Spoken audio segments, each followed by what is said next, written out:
Never has a movie ever made me feel so much like a loser.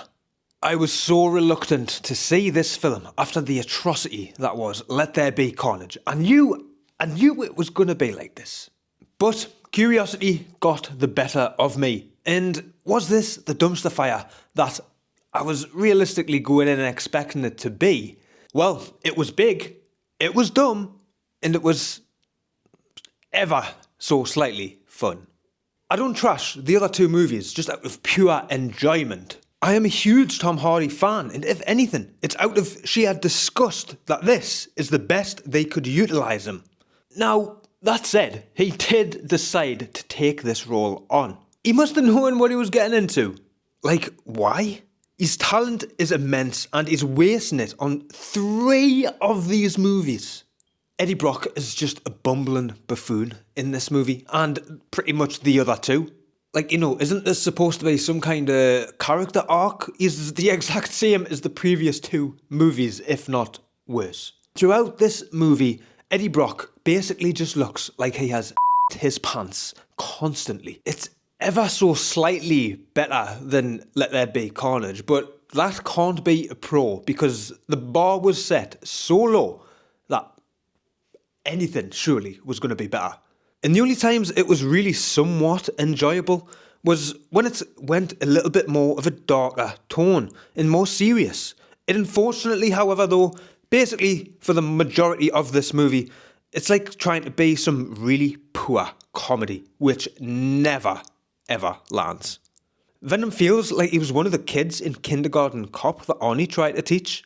Like some erratic child, not this absolute monster that is not to be reckoned with. Constantly throwing out rubbish one-liners like he's some kind of comedian and not some deadly symbiote.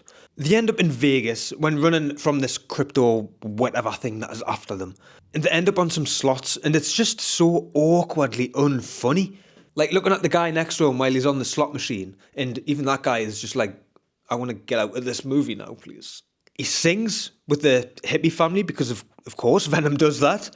In the most ridiculous moment of these films, in possibly any film of the year, he busts some moves to Dancing Queen. No, you heard that correct. Venom is busting Just Dance style to Dancing Queen by ABBA. This is on the level of the twerking from She-Hulk. Not only ridiculous in itself, but the whole movie, they need to avoid becoming one because, again, that crypto thing is chasing after them and it can only track them when it can see the codex, which is only visible to them when they merge into one. But no, of course, forget that. The end of the world, whatever. Because they need to dance. And they risk killing everybody for a little bit of a move. And do you know how in other movies these symbiotes can't just attach to anybody? They need to find the right host. At the end of the movie, and the spoilers at this part, so I suppose skip ahead 20 seconds, but believe me, it's just not worth watching. So there's a lot of symbiotes, and at the end, they all get released. And literally the first person that they see, they just attach to. And it's like, what?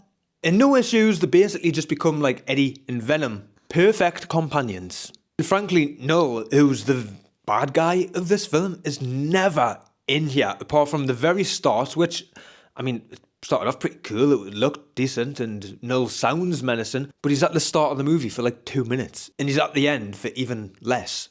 To be quite honest, the movie just doesn't deserve to be spoken of anymore. I'm very glad it is The Last Dance, and they took that title literally. Tom Hardy, come on. You can do so much better. Okay, you got the bag, you got the money. Get out of there and let's get back to killing it. But these movies are now done. The trilogy is finally over. Do not waste your time going to the cinema to see this. There is so much other things better to witness and spend your time. Venom: The Last Dance gets a 3 out of 10. Let me know down in the comments, subscribe for more videos like this, more movie reviews to come. And in the meantime, check one of these videos just here. I can assure you, it is better time spent than Venom: The Last Dance.